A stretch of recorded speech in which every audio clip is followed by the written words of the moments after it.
Yeah, warm welcome to the session this afternoon. So really pleased you can join us for the next 30 minutes, and you'll be joining myself and my colleague Fi Macmillan, who I'll introduce shortly. But as always, just a bit of housekeeping to start up the session today. So everybody is on listen only mode.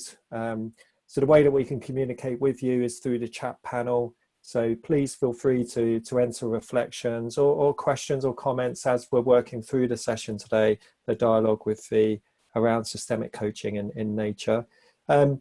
This is a follow-up session to one we did last year on coaching outdoors. So just to say that recording is available on our YouTube channel, so you'll be able to go back and listen to that session. And today's session will be recorded as well and uploaded later this week. I would always encourage everybody to close down any applications, additional web browsers you've got open. As always, it's not just about our presence, but it also just sometimes slows down the transmission speed as well. And the final thing I'd always say is, have a pen and paper handy, because I'm sure, there'll be some useful reflections for you in terms of your own coaching practice from this session.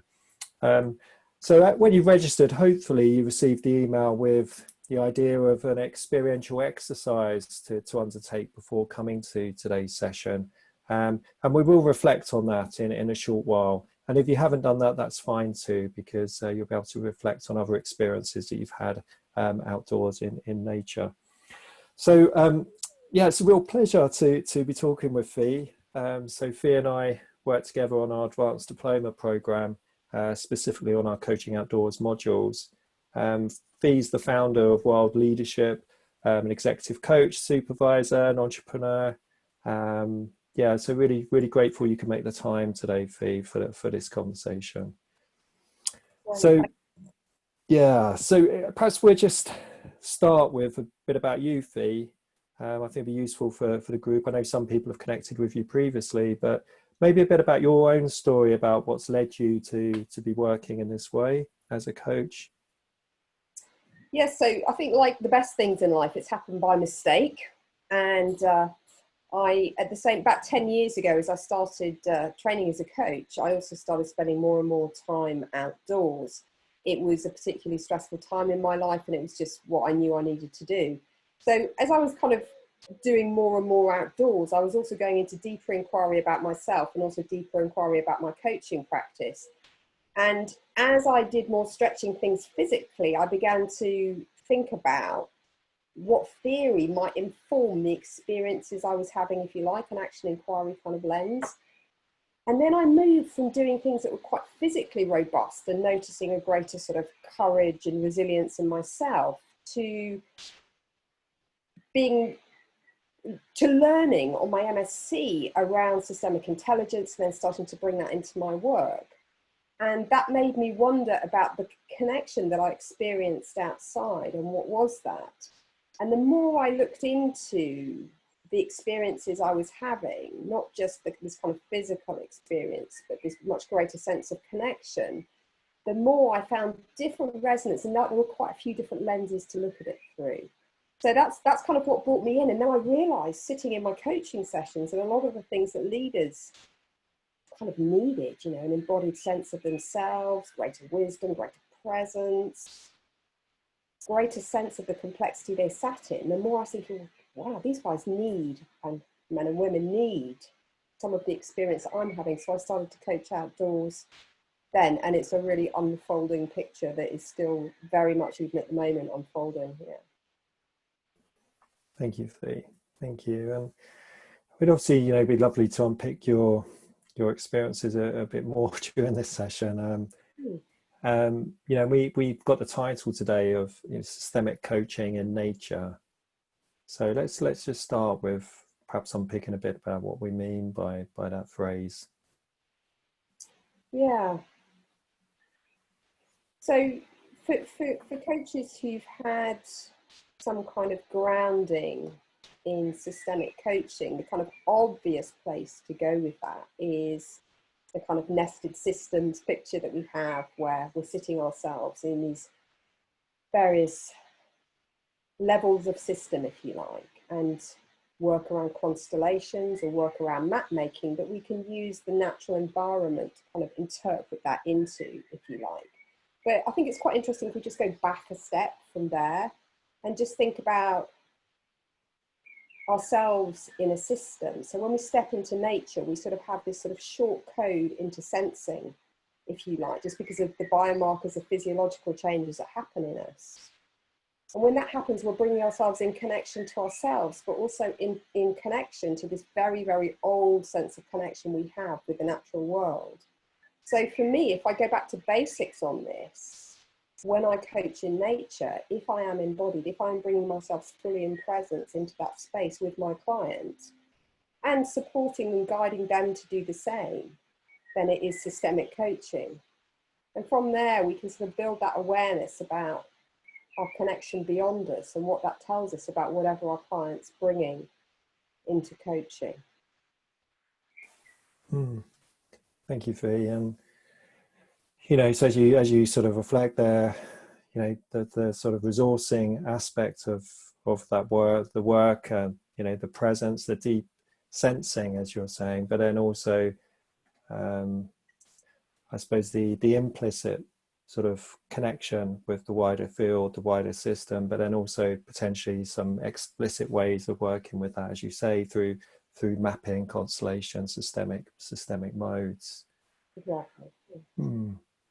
And I'm just wondering if now's the right time to just pause and just see, you know, how that resonates with anyone's experience from, you know, if you were able to spend some time outdoors before we you've joined us for this webinar, you know, as Fi just started to reflect then and share any of her thoughts, just curious about your own experiences of being in nature, you know, either as a coach but also you as a person, and how does that resonate with, you know, those initial ideas of systemic coaching in nature.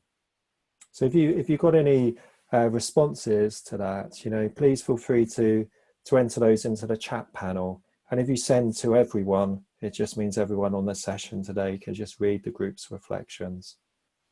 Anything else you want to add to that sort of, I suppose, inquiry, Fi? Yeah, always. And particularly in this moment, I suppose what comes to me is this sense which has lived for a long time. If you look back anthropologically into human history, you know, there's a sense of knowing more outside.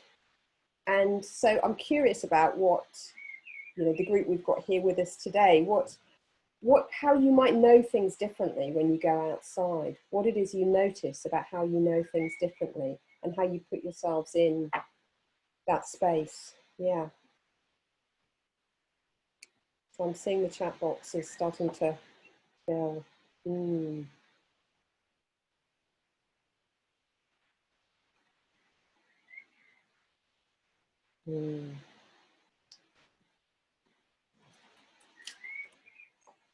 So Damion, Yeah.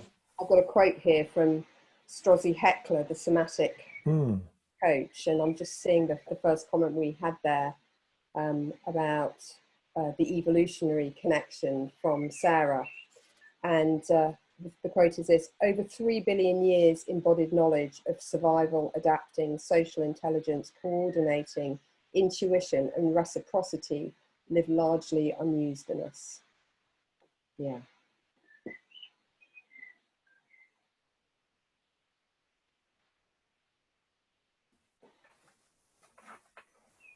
Yeah, lovely. So, yeah, some wonderful reflections coming through.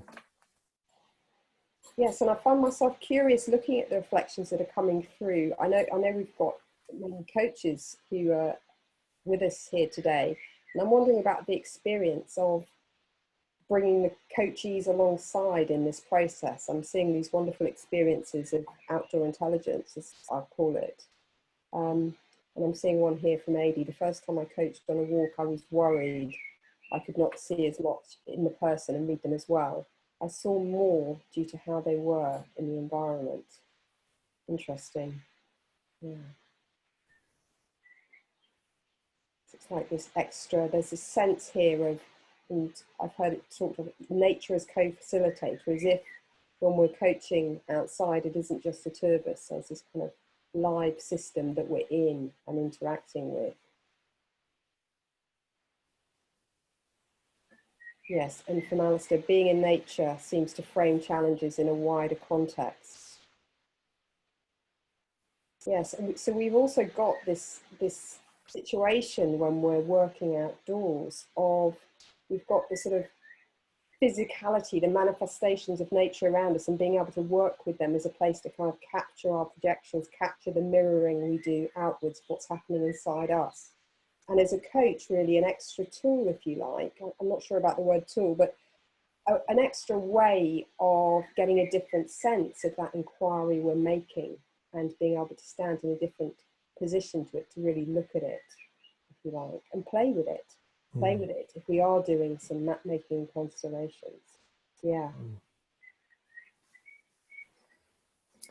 So if I just say, I mean, as you say that, Fi, there's something for me around this sort of emergence, you know, and learning to trust that. I suppose I'm wondering this piece then about how, because I can see some reflections about, you know, being new to coaching, but just from your experiences, what's really supported you and your clients to be in that sort of co-creation with nature? So. Yeah, so I'm noticing Sean's comment here around that. And I think, you know, inevitably when we take the conversation outside, it is different. I mean, physiologically, we are different when we're outside, so the conversation will be different. I think what's really important is that the coach feels really comfortable being outside. And for me as a coach working outside, I'll always have been to a place first, know where the routes go, roughly how long they take, you know, some real basic practical housekeeping is supportive. And I think, yeah, you know, in response to Sean's query here around, you know, is it enough just to be there? I'm curious about the relationship with the client. I think developing some kind of experience for yourself as a coach of inquiring about the coachee relationship to the place that they're walking. What do you notice around here? What resonance are you finding in what you see around you with the conversation we're having about X, Y, Z? So having that confidence. But as coaches, to make that inquiry with our client, to invite them into that inquiry, it's important that we've given ourselves that experience as well, and that we're used to going out, being comfortable outside, but also wondering about why things capture our imagination when we're out, and making sense of that for ourselves through reflective practice. Yeah, and that sort of sense again, I'm going to just take us back to the idea of doing something to the client instead of actually being with them in an inquiry. And just for the people listening, I'd say the first webinar Fi and I recorded, where Fi spoke a lot around what to consider if you're going to take a client outdoors, I'd say is useful to watch again. And just in terms of, because you've been working with groups of coaches, Fi, I know outdoors and the outdoor intelligence work that you're doing, and I just wondered if there's any other learning that you'd be willing to share, just in terms of what you've noticed about taking coaches outdoor in this inquiry about working in an emergent way with nature, I suppose. Yeah, so I mean, this work that you're describing has come in response to lockdown and the fact that we're all on Zoom, and coupled with that circumstance that we know that most of us are spending more time outside. So how do you kind of reorient with your coachees the time that they spend outside? And so what we're doing is we're just inviting, I've been sharing with the coaches some of my thinking around how somatic intelligence and systemic intelligence informs the coaching conversation. And then we're taking it into very simple practice. So we might be inviting coachees between sessions, we're having our online session, and then inviting them, forming a question together, supporting our coachee to form a question and walk with the question to inform either the focus of the coaching or their inquiry between sessions. And then to walk in a very intentional way around that question, being open, probably being alone, keeping your phone on airplane mode, just really being with what comes to you. And that it's not about going out there to think about it. It's about being clear what the framing is, the question, what's most important here, and then holding that lightly, and then noticing what's around us, and answers start to come, and we start to see our inquiry, and it will be answered in a different way. And there's a lot of neuroscience around this, around the executive function and the default function and how they work together. Yeah. Yeah, and that sort of encouraging them to connect with their sort of deeper knowing, their intuition, which is obviously part of the creative process, as we know. And how, I'm just curious for you about, because obviously we've been in lockdown, and I know a couple of months ago when you and I were doing a bit of sharing and talking about experiences, but and just the opportunity to coach a client outdoors when you're outdoors separately, you know. And I just wondered if there were any experiences or reflections you've got around working in that way as well, because I imagine for some coaches, the current sort of process may have felt a bit of a block to working in this way. Yeah, absolutely. So I think it's a lot around personal preferences. And so for me as a coach, I like to know that the tech is sorted and I'm okay. And where I live, if I walk around, I have got variable signal. So what I've come across during lockdown is lots of different ways of doing that. So either the coach sitting somewhere still but being outside, or what I've experienced in my supervision sessions with clients is them going and sitting outside because they're a bit zoomed out and tired. And then there is the possibility that you are both moving and walking outside. I haven't coached when both of us are moving and walking outside. In the group that I'm running at the moment, one of the participants went outside on Monday when we were working together, and I feel a pull in that group for more of us to be sitting outside in our own outdoor space while we're having those conversations. And you know, at some level it just comes down to practicalities, a bit like normal outdoor coaching. Does this work? Can we hear each other? Are we comfortable enough with all of that the conversation can happen at a deeper level? Yeah, and what will happen if connectivity does drop, you know? Yeah. So just as we're talking again, you know, feel free to enter any reflections or questions, just so we can keep this conversation going in a way that supports your practice. So what questions are emerging for you that you may just want to pose, and then I can, you know, obviously bring in a conversation with Fi around that, to those questions. So any questions that people are holding at the moment?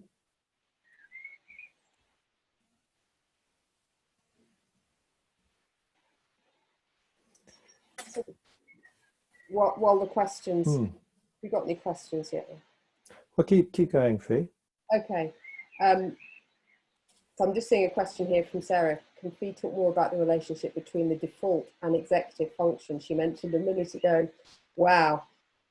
I can speak to that briefly, given the context that we're in right now. There's a lot of research being done by the University of Utah at their Applied Cognition Center. And what they found is that two things happen. One is, but essentially, we're all a bit frazzled in the executive function department. That would be an accurate broad statement for now. And so what happens is we move into naturally the biomarkers, actually the need to move provokes our brain differently. So we move into the default function. We're attending to the physicality, and that means that we're attending to the sensory, which takes us into the default function in our brain.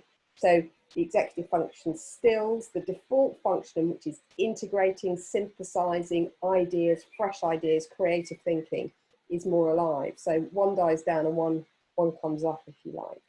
There's an excellent book by Florence Williams called The Nature Fix, which goes into some of that research. Thank you. Thank you. So we've got a question from Zoe here about observing clients when out walking. So I think, thank you for that question, Zoe. It depends.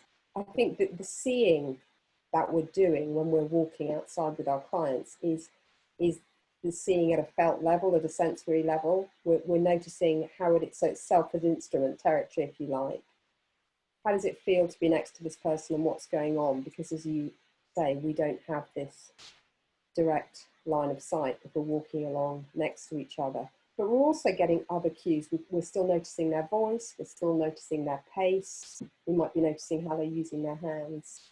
Yeah, so we've got, it is different, yeah.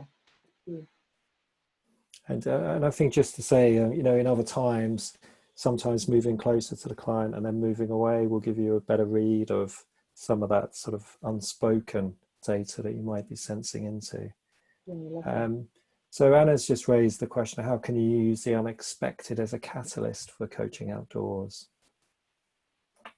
Yeah, interesting, isn't it? Because we are going to have, I mean, it's the very nature of moving beyond four walls that the unexpected is going to happen. And I suppose, you know, like all things, we can just bring it into conscious awareness, if you like, and wonder if it might have a resonance for the coachee. And maybe it's just something that happens, you know. Maybe the trees are moving or the dog runs in front of us, and maybe that's just what's happening. And maybe because of where the client is and the inquiry they're holding, that will be interesting to the coachee. So we just put it there and see. I think that would be my thought. And, you know, I have a habit of saying to clients, you know, there's no coincidences, just as a way of pre-framing that sort of inquiry, you know, just as a light way of exploring it. Because as you say, they might just be coincidences, but they might not be. So another, I think, useful reflection from Martin, just about, you know, working with a client brand new to working outdoors. Anything you can use that you can find effective to kick things off? Yeah, definitely don't kick them. But at a serious level, I think, you know, it's so important, this contracting piece around working outdoors and creating a sense of safety with our clients. And I think it's really interesting, that question, in the light of at the moment, if we are on Zoom with our clients and we're not standing next to them, we can invite them to have their own experience of this by themselves between sessions. So you're much more, rather than being a strong guide in a moment, you're making an offer and leaving them to their own devices, if you like. So that might also be a really good read on whether this is a meaningful place for them to work and inquire, if you like. I've had clients who say that they want to work outdoors and will arrive at the entrance to a park in very high shoes, or will come into the park, sit down on a park bench and not really be very moved by the invitation to have a walk around. So it means different things to different people. And I think we just go with that. We're led by the client in that. And we've spoken before, Fi, about even sitting with the client, you know, connecting to the outdoors through a window. You know, it may not physically be there, but we're still physically connecting with it. Yeah. One of the things that I'm doing at the moment going into coaching is to have a grounding practice around calling to mind a place that's meaningful for that client, to take them into a more embodied and sensory space, if you like. So I think there are lots of ways of creating connections with outside that aren't necessarily just standing on the land together, if you like. So what would you say? So again, I'm looking at the sort of time, thinking we haven't got long left and we can cover so much, but just if there were a number of key learnings that you've had, Fi, and I appreciate, you know, there's probably a lot, but if there were some key things you would say to coaches, like, these are things I'd really encourage you to consider, what comes to mind just based on your experience? I think the first thing that comes to mind is to be strongly in practice oneself, to really work consciously with one's own ways of being out and what one notices, and using that as a reflective space for oneself. So that would be the first thing. I think the second thing would be to just be very open to what might happen when you go outside, if you like. You know, we're going into conversation with what needs to emerge. I'm thinking of Otto Scharmer's work here, presencing. So there's the contracting and preparation with our client, but there's also being just open to what's going to happen and trusting that in the moment. And I suppose the third thing I'd say is to be experimental. You know, I know from a lot of the names that I can see on this call from the work that we've done together, you know, you're experienced coaches, you have a lot of resources. And if you're working creatively in the moment outdoors with clients, you know, there are no mistakes. You know, we can land things and see what happens. And my experience of working in cohorts with you, Damion, is that when participants do that, there is rich learning. And I often feel coming out of those situations that I learn a lot as well. And the same is true of working with clients outside. And this is an evolving area. You know, we know that more coaches are working outside. And so I suppose the last thing I say is to make it your own. You know, what's meaningful to you about working outside? How does it resource you? What is it that you want to bring to your clients in that practice? Thank you, Fi. Thank you. And just in terms of your groups that you run, I mean, you know, in case any of the people listening are interested in your work on outdoor intelligence, just again, where can they find more information, Fi? Yeah, I mean, probably the simplest thing is to connect with me on LinkedIn. I've been posting a lot about it recently. I think there are 3 people from our current group on this call now. So, you know, but if you'd like to, we've got another course starting on the 16th of July. So if you're interested in joining us, it's for coaches who want to bring outdoor intelligence to their online work with clients, their online coaching conversations. And the experience we've had of thinking of that so far in the first session we had was extremely rich and interesting.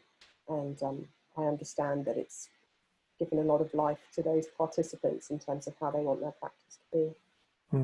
Thanks, Damion. No.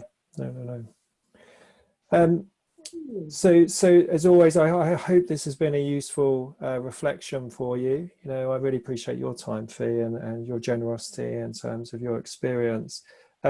We will be running another webinar on Monday, the 29th at 2 o'clock. So do hope you can join us for that session. It's going to be really around habit and behavioural change. So I hope you can join us then. So as always, go well in the meantime, and thanks for engaging and participating with Fi and I today. Thank you. Yeah, thanks.